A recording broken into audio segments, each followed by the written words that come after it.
How you guys doing? This is GHN01 Blogger. I'm back here with the Euro 2020 reaction. And I'm here with El Selector. Thank you for coming in on the pod once again, man. Yeah, How you definitely. doing? How Thanks you for having feeling? me, bro. Thanks for having me, bro. I'm chilling, bro. I'm chilling.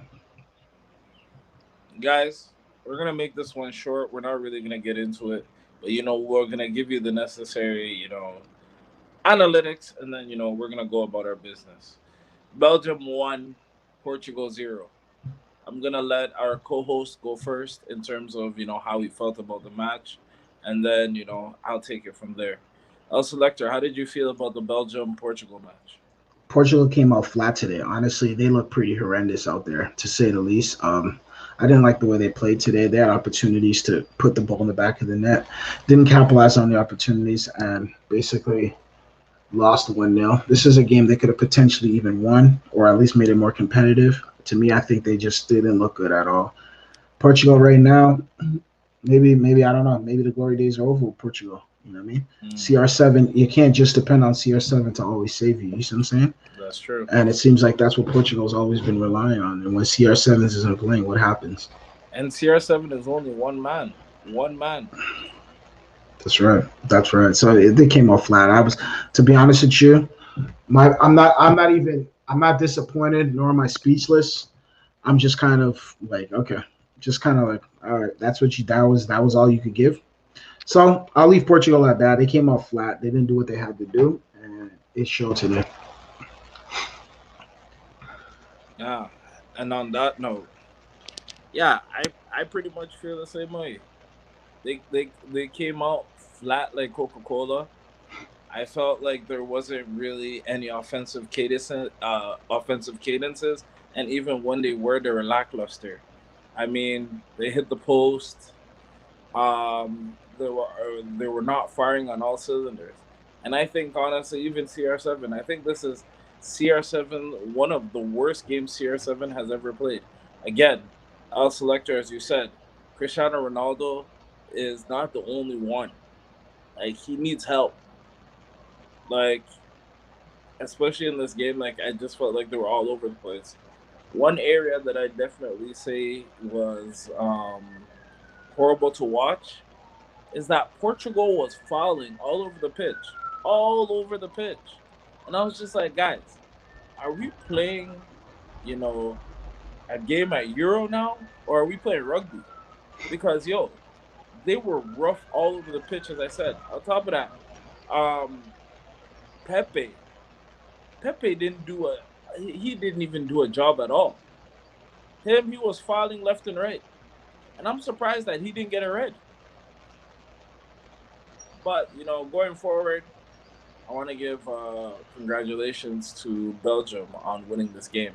Even them, they had chances. Like I think Belgium could have won this game 2-0, easily 2-0, 3-0. Um, the goal scorer in the 42nd minute was Thorgan Hazard.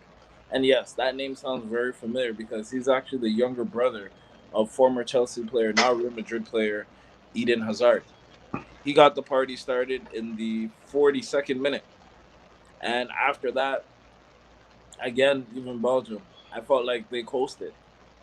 Like I expected Lukaku to put a ball in the back of the net. But I mean, all in all, when you look at it, the most important is if you score and you don't concede, you win the game. It's just that simple. Um, the game overall, I didn't really see much from both teams. I felt that this game was decided in the first half, and because Portugal seemed that they were on the way out of the competition, that's when they started playing this unfair, football. Um, what I also will say is that bye bye Cristiano Ronaldo, bye bye Portugal. I think it would have been nice to see Portugal and Italy. That would have been a barn burner of a game, but we're not going to see that. Now it's going to be Belgium versus Italy. That's going to be another cracking game. Um, that one, that prediction is up in the air. But for anybody that is, a devout follower of football, this game, it looks like Belgium has it in the bag, or who knows? Just like El Selector said in the last podcast, does Italy play to their competition, or do they play down to their competition? Like, guys, how you ever feel about that statement? Make sure you comment in the section. Let me see what it is. Like, El Selector, how do you feel about that? Because I remember you said that. Yo, honestly, my take on that, I think you're 100% right. When it comes to Italy, we're gonna figure that out though. We're gonna get down to the nitty gritty of how good these teams really are, because you know what, they have to play each other now. Mm-hmm. You don't have now. You don't have to play weaker competition or play lackluster games. If you don't play a good game, you're out of here. It's very simple. You don't play to the level you're supposed to play at. If you don't win, hasta la vista, you're out of here. And basically, Italy is right now at a stage where they are going to have to play a really good game. Belgium, on the other hand, sorry about that. Belgium, on the other hand, basically they're going to do what they do, Mm-hmm. but we're going to figure out. Italy does. It looks like they do play down their competition because Austria was horrendous, Oh, it was horrendous. That's the and worst game they've played. yeah, that was one of the worst games I saw from Italy in this tournament so far. So I'm not really too happy about that. You see what I'm saying? Mm-hmm. Yeah. Yeah, it's pretty much all said and done. Um, Czech Republic, Netherlands. We're not even gonna go into that. As you guys know, Czech Republic caused an upset and beat Netherlands. Netherlands looked good, but they didn't look good at the same time when you look at the overall course of the tournament.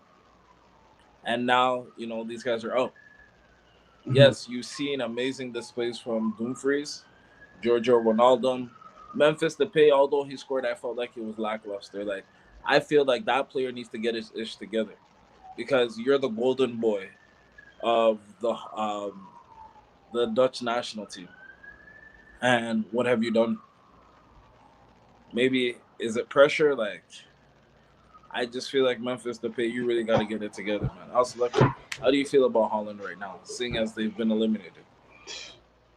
Honestly, Holland was a team that maybe this was the best they could do. Maybe they overachieved. Because let's be, do you have any memorable moments from Holland in this tournament? Um, I would say Jorginho Wijnaldum's goals and his leadership, and the ascension of Dumfries Okay. and Jeremy Duku doing doing his work in the last group game. Okay. Those are my only highlights. But Memphis, he I felt like he missed too many open goals. That's what it was for me. Like, as a striker, your job is no different than the mailman. The striker is supposed to score goals. A mailman is supposed to No, I agree. deliver your mail. Am I wrong or am I right? No, I agree with you 100%. Like, I'm just honestly, I'm just kind of like trying to still figure out what's gonna happen next, how good this team really is. Mhm. Um, as far as Belgium goes, as far as Holland, I don't know. Maybe this will be it. This was a good little start for them before they enter the World Cup if they make it there. Because remember, they World Cup is down there in like what? Next I'm year, talking about yeah, I'm talking about like 15 months or something like that. September, 16, October, bro. yeah, 16 months. So a lot of these teams, a lot of these guys got to get. Hey, you get out now. Hey, it's not the end of the world, but I get it. You want to win this tournament, but let me tell you something. Come October of 2022, and October is right. How many months October away? We're about to enter July, so July, It's not September, that far away, August, man. September. Month. So 12. So about 15 months away. Mm-hmm. They're going to be in a tournament of their life. But I feel like when you say the tournament of their life, you're right. But another thing I feel like as commentators we don't talk about enough is how much the toll of football is going to take on these players. Check it. I felt like a lot of these players have played a lot of football since this whole pandemic started, and even Mhm. more. But let's be honest, you have to play for your club team. Am I correct? Yep. On top of that, you're playing. League Cups. On top of that, you're playing Champions League and Europa League, right? You're Hmm. playing that for the whole season.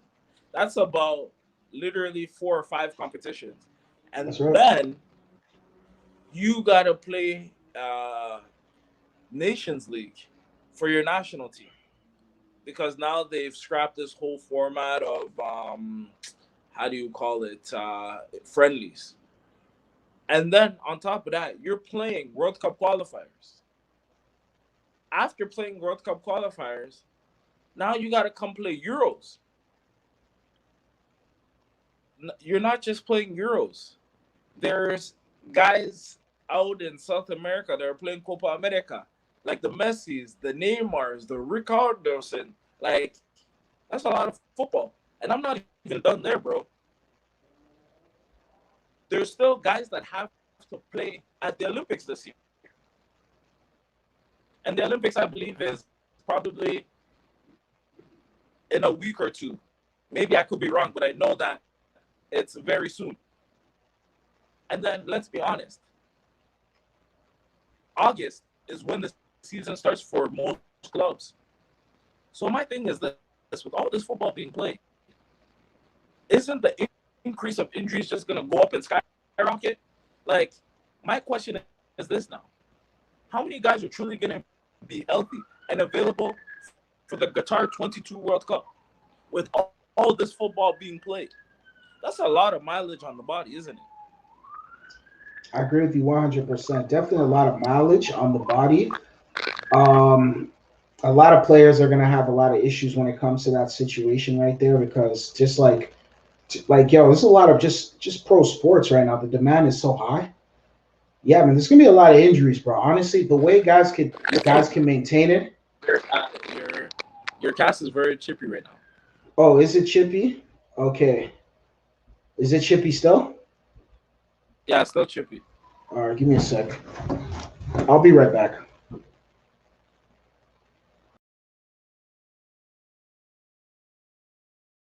All right, guys. Health Selector said he'll be right back. Basically, what we're talking about right now is just the effects on these players' bodies, and are they gonna have the ability to play at the Qatar 2022 World Cup and to have the ability to play well? Just like I said, I called out all the different um, how do you call it tournaments that these guys are playing in, and again, it's taking a toll on their body. Like it's a lot. It's very demanding. L Selector is back, guys. Welcome back. How do I sound? How do I sound? Do I still sound chippy? Yeah, you still sound chippy. Okay. All right. Yeah, but guys, it's it's crazy. Imagine playing in all these domestic tournaments, and then you got to play in tournaments for your national team, and then come back to your club, and then also Olympics. Like, I feel like a lot of these guys, yes, a lot of people in the media are gonna sit there and say, "Oh, you guys are getting paid how much money and all this stuff," but guys, rest is very, very important. If you're think about it, compare your body to a car. Every so often, you got to change the oil, right? Every what is it? Every thousand, you got to change oil X, Y, and Z, and you got to give your car a tune-up. If your car needs a tune-up, how about you as a human being? You can't keep going, because after a while you do shut down. But that's just enough of my rants here. I'm gonna pass it over to L Selector to definitely end things off for the day. We're 14 minutes in, and yeah, I want to enjoy my Sunday. And yes, shout out to Kumasi Asante Kotoko. You know what it is. But L Selector, go ahead. Yeah, definitely. Oh, you sound much better, bro. Much Yeah, better. definitely. Just basically the body. People need to be very, very understanding of that. The demand is there. I would advise players, hey, if you're playing on your club team, if you could rest some games, hey, you don't have to play every game. Some games, some games you may be able to load management. They do that in the NBA professional basketball league. you could definitely rest some games if you have to on your club teams. Especially if your team is not in dire needs. I understand your club team needs you, but rest that body, get that body right. Definitely talk to your physicians, your sports science doctors, and everybody that you deal with, whoever deals with your body. Um, and definitely just prepare yourself, because you know what, this is going to be a long 15, 16 months going to this World Cup. There's going to be qualifiers. There's a lot of different things going on. So just to leave it on that note, because I know I'm going to leave it on that note. All right, it's your guy, Selector, and I'm signing off. All right, thank you all, Selector, once again. This has been the Euro 2020 Max Reaction. This is GH101 Blogger and my guest host, L Selector. Make sure you guys stay tuned.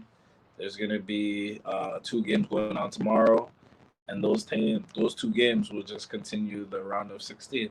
Tomorrow, which is June 28th, it will be Croatia versus Spain, France versus Switzerland. So, guys, stay tuned. Thank you for tuning in once again. Bye for now.